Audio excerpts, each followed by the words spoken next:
hal yang sangat baik untuk kita memahami perspektif apa yang kita sedang bicarakan hari ini tentang Israel. Ya. Dia ada banyak kaitan tentang kita mendengar kadang-kali ungkapan orang kata orang Yahudi contohnya. Kadang-kali kita mendengar ungkapan kan ini Bani Israel. Ya. Dan negara Israel itu diambil dari perkataan Bani Israel. Dan kadang-kali kita mendengar juga perkataan negara Zionis. Ya. Ketiga-tiganya itu mempunyai makna yang berbeza dalam konteks apa yang kita bicarakan. Tetapi secara menyeluruhnya, di dalam Al-Quranul Karim, perkataan Israel dengan Yahud disebut secara orang kata berganti-gantian begitu ya. Antaranya firman Allah Subhanahu wa taala menyebut tentang la tajidanna asyaddan nas adawatan lil ladina amanul yahud wal ladina asyraku ya. Kamu akan bertemu dengan sekelompok manusia yang paling membenci orang-orang yang beriman ialah disebut sini al-yahud. Ya, dia disebut iaitu satu nama yang dikaitkan dengan orang-orang Yahudi. Jadi Yahudi ini sebagainya ianya satu bangsa sebenarnya yang secara umum disebut dalam Al-Quran mereka yang datang sebelum daripada umat Muhammad sallallahu alaihi wasallam yang mereka juga dikatakan sebagai ahlul kitab. Ya, ahlul kitab iaitu satu kaum yang telah diturunkan kepada mereka secara wahyu kitab yang sampai kepada mereka melalui nabi mereka, Nabi Daud alaihi salam, iaitu kitab Zabur. Dan mereka juga adalah di kalangan macam datamnya sebut keturunan yang di dalam Al-Quran juga disebut sebagai Bani Israel, yang menggambarkan satu keturunan besar yang terdiri daripada para anbiya, yang bermula daripada Ibrahim alaihissalam, turun kepada Nabi Allah Yaqub, Nabi Allah Yusuf, kemudian sampai kepada Nabi Allah Musa. Demikianlah Allah paling banyak mengirim kepada Bani Israel ini para anbiya alaihimussalatu wassalam, dan kita juga belajar sejarah mereka yang banyak kali juga pada waktu yang sama mengkhianati ya janji mereka yang diambil, janji setia mereka. So ini gambaran dari sudut kita panggil istilah Al-Quran yang menggambarkan Bani Israel dan yang menggambarkan apa yang dikatakan sebagai Al-Yahud. Dan kita pun tahu mereka berselerakkan di Jazirah Arabiah juga, dan kita belajar di dalam sejarah Islam bahawa pada zaman Nabi SAW kewujudan mereka itu di Madinah, ya. Dan mereka terdiri daripada Bani Qainuqa, Bani Nadir, ya. Mereka adalah antara kelompok-kelompok daripada bangsa besarnya iaitu Yahudi dan Bani Israel ini kepada berbagai kelompok-kelompok yang berselerakkan termasuk di dalam Jazirah Arabiah. Adapun istilah Zionis, yang ini kita kena bezakan ya. Istilah Zionis hanya muncul pada kurun yang ke-18 apabila mereka mengasaskan satu pertubuhan yang dinamakan sebagai Zionis. Ia bukan sekadar satu pertubuhan, tetapi dia meletakkan cita-cita untuk pertama menghimpunkan orang-orang Yahudi di seluruh dunia yang ketika itu sebelum daripada kekejaman Holocaust ke atas mereka yang diperlakukan oleh Hitler, mereka sudah pun ditindas pada waktu itu di sebahagian besar bumi Eropah khususnya, ya, dan mereka dilihat sebagai satu kaum yang kita panggil second class citizen.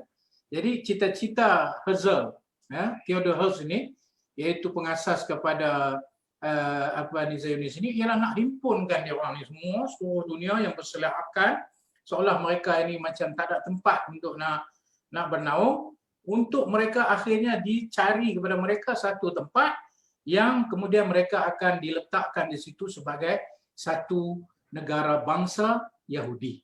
Itu cita-cita Zionis, dan sudah tentu Zionis pada waktu itu waktu itu juga mempunyai rangkaian yang sangat rapat selaku pelobi kepada kuasa-kuasa besar dunia sebelum mereka berpindah atau beralih kepada pengaruh Amerika.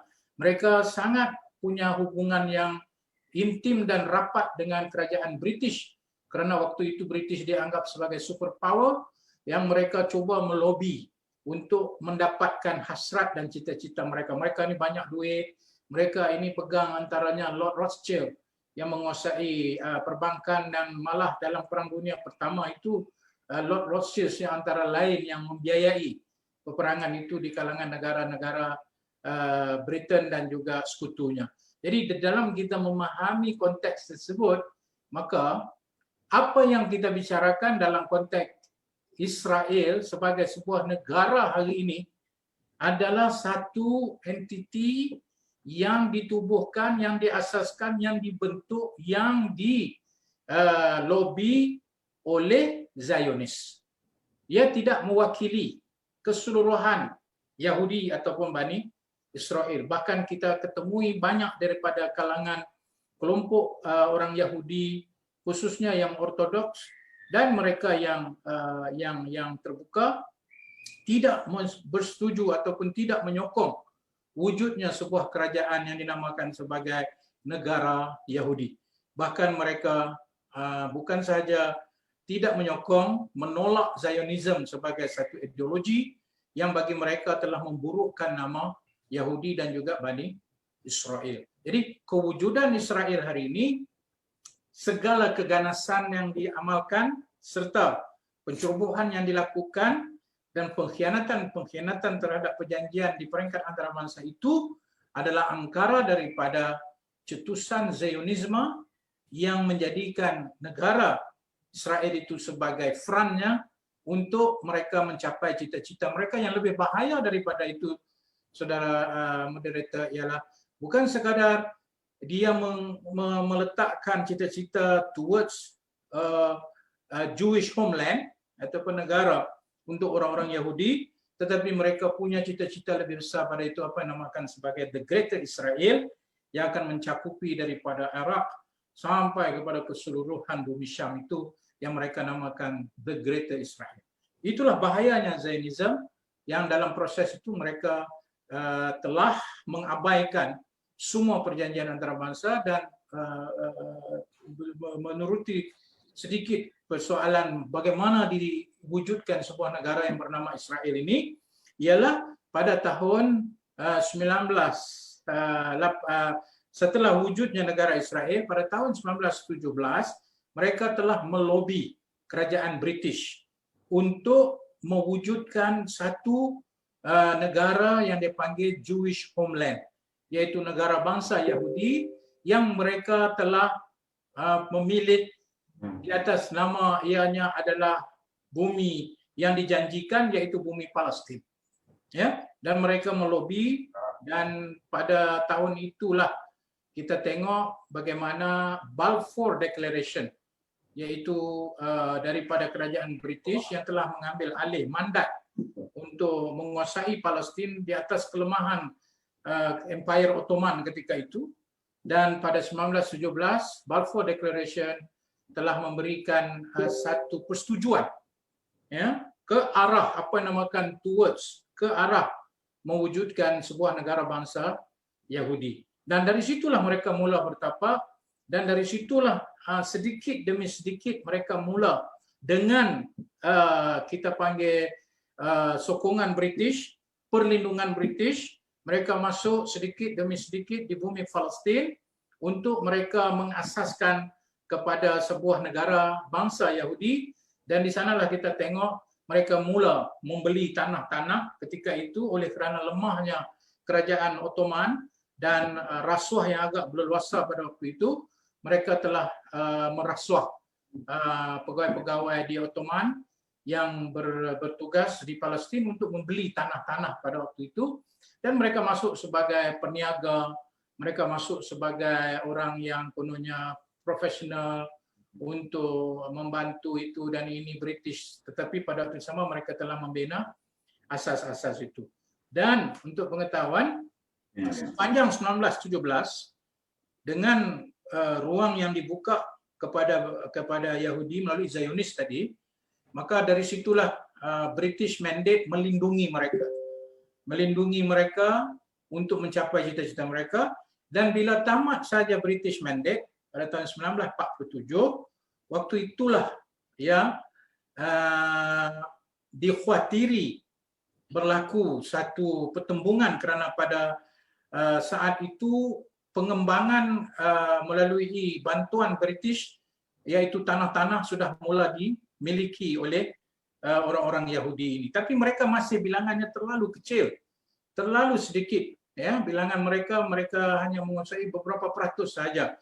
Tetapi oleh kerana pada tahun 1947 tamatnya mandat British itu, maka khawatir kepada berlaku satu peperangan antara Arab dan Israel, maka disitulah, inilah ceritanya berlakunya apa yang namakan sebagai satu apa yang dikatakan pembahagian tanah itu yang diberikan oleh keputusan bangsa-bangsa bersatu yang telah meletakkan satu bahagian untuk mewujudkan sebuah negara yang dikatakan Israel, dan satu bahagian lagi ialah Palestin. Ya, dan mereka diberi lebih kurang dalam resolusi itu lebih kurang dalam 53% begitu tanah untuk mereka, dan selebihnya diberikan kepada Palestin dengan disiapkan berapa bilangan penduduk yang perlu ada antara dua negara yang dikatakan. Disitulah asal usulnya, Dr. Mee, apa yang kita bicarakan hari ini tentang two-state solution. Walaupun pada awalnya two-state solution itu tidak diinstitusikan sebagai satu pemikiran, ia sekadar atas keperluan membahagikan antara Israel dengan kewujudan yang dijanjikan oleh British itu, antara kewujudan Israel dengan Palestin. Maka ia tidak diinstitusikan sebagai, ia hanya satu gambaran membahagikan sahaja. Ya, tapi kemudian dia berkembang menjadi satu idea. Malangnya idea itu pada penubuhan kerajaan Israel yang hari ini kita namakan sebagai Negara Haram Israel ialah pada 14 Mei tahun 1948. Wujudnya negara Israel pada 14 Mei 1948 itulah bermulanya ekspansi, bermulanya keluasan wilayah mereka dengan menceroboh, membunuh, mengganas yang kita semua sedia maklum, iaitu daripada dua kelompok pengganas Yahudi, iaitu Irgun dengan Stern, yang sehingga tertubuhnya negara Israel sejak daripada 47 itu sehingga 48, mereka telah membunuh hampir 700,000 lebih orang Palestin, menghalau 700,000 lebih, menghalau 700,000 lebih orang-orang Palestin, membunuh hampir 70,000 orang Palestin, dan membakar hampir 400 kampung. Dan mereka dengan keganasan itulah pada tahun 48 mereka menubuhkan sebuah yang mereka namakan sebagai sebuah negara yang diciptakan, diidamkan sejak pada tahun 1917 itu kepada apa yang kita kenali sebagai Negara Haram Israel kali ini. Itu sejarah penubuhannya, dan sedikit kita ambil lepas pos penubuhan itu, Dato' Mee, berlakulah peperangan awal antara Arab dengan Israel, dan ketika itulah mereka menggunakan semua kekuatan dan keganasan mereka untuk menguasai ketika itu hampir 76% bumi Palestin. Ya, daripada mereka hanya menguasai waktu itu 23% ketika mereka menjadi kerajaan. Lepas daripada mereka jadi kerajaan, dengan keganasan dia halau, dia bunuh, dan itu yang kita kenali sebagai Nakbah. Ya, satu Nakbah ataupun satu katastrofi yang menghalau dan menjadikan orang Palestin sebagai pelarian di bumi mereka sendiri, menyebabkan ketika itu mereka menguasai hampir 77% daripada bumi Palestin dengan keganasan, pengusiran, pembunuhan, dan juga menakut-nakutkan dan merampas tanah dan sebagainya. Bila tubuh sebuah kerajaan pada waktu itu sebagai apa yang mereka namakan sebagai Israel, bermulalah di sana satu sejarah yang panjang. Kemudian tahun 1967 negara Arab besar seperti Mesir, Syria telah menyerang Israel, tetapi malangnya di dalam apa yang dinamakan sebagai perang 6 hari itu, negara Arab kalah dan mereka terus menguasai 100% bumi Palestin dan terus melajak kepada Sinai di Mesir, Golan Heights di Syria, dan di Jerusalem Timur ataupun East Jerusalem yang ketika itu di bawah penguasaan Jordan. Jadi hampir tahun 67, total annexation of Palestine, penjajahan mutlak ke atas Palestin dengan keganasan, pembunuhan, pengusiran dan juga berbagai taktik merampas tanah dan sebagainya. Itulah penjajahan besar yang telah dilakukan oleh Yahudi yang menyebabkan kemudiannya berlakulah peperangan Oktober 73, tetapi masih kalah lagi dan hinggalah kepada kita kata kebangkitan Palestin, PLO waktu itu yang bangkit pada tahun 64 dan seterusnya mereka cuba untuk mengawal semula menawan semula bumi Palestin hinggalah kepada kita tahu hari ini apa yang dimiliki oleh orang Palestin Saudara Ma'e ialah hanya tebing Gaza. Itu pun bukan 100% ya, jangan silap faham ya. Kita kata kuasa Palestin yang dikatakan Palestine Authority itu yang kata di Gaza sebenarnya mereka hanya kuasai 53% saja. Masih lagi 47% itu masih dikuasai oleh Yahudi.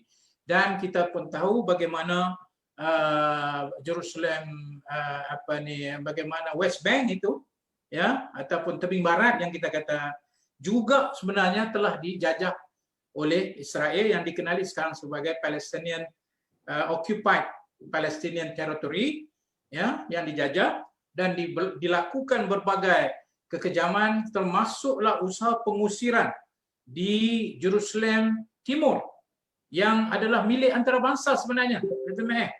Ya, dalam perjanjian itu adalah milik antarabangsa dalam perjanjian 1967.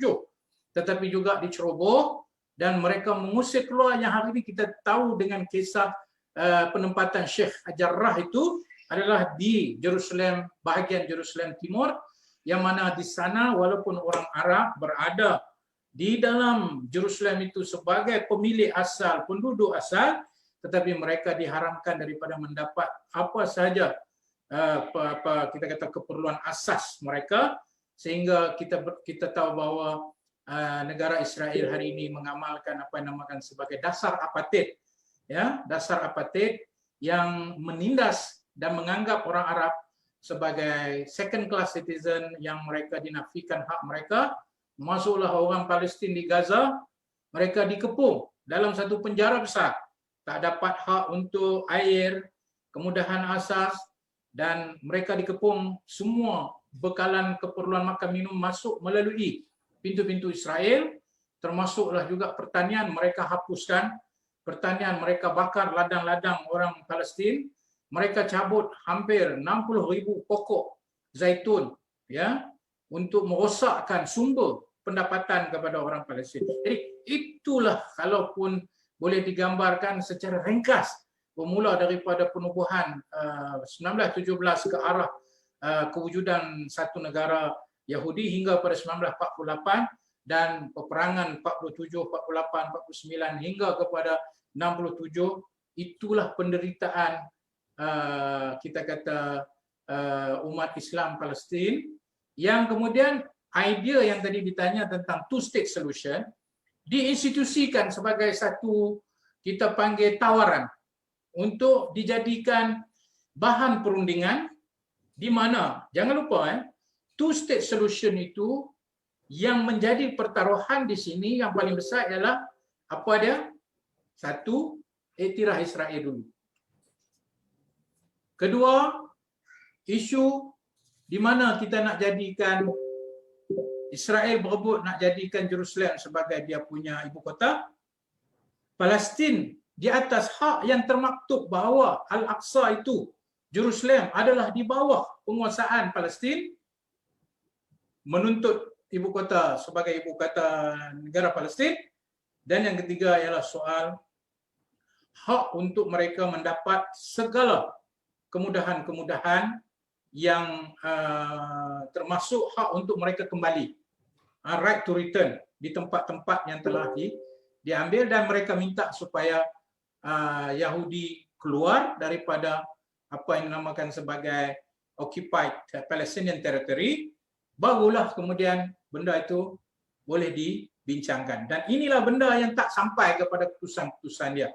Sama ada daripada Conference Madrid ataupun Oslo, pada dua Oslo 1933 dengan 1995, tak capai apa-apa persetujuan.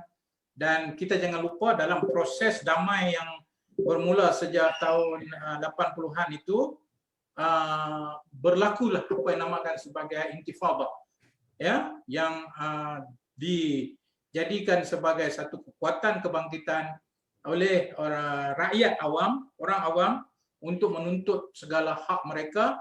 Dan bila seorang bertanya kepada saya dalam tulisan yang saya buat hari ini, kemarin, iaitu tentang two-state solution, saya menyatakan kalau kita mengambil indikator kepada two-state solution ini, iaitu pertama keadilan, kedua tanah, ketiga hak.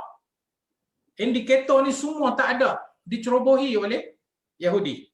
Jadi kalaulah tiga indikator ni, tanah, hak, keadilan, tak ada kepada orang Palestin, apa two-state solution yang kita nak cakap di sini? Sebab itu bagi saya, two-state solution ni hampir menjadi sesuatu yang sangat mustahil untuk dicapai.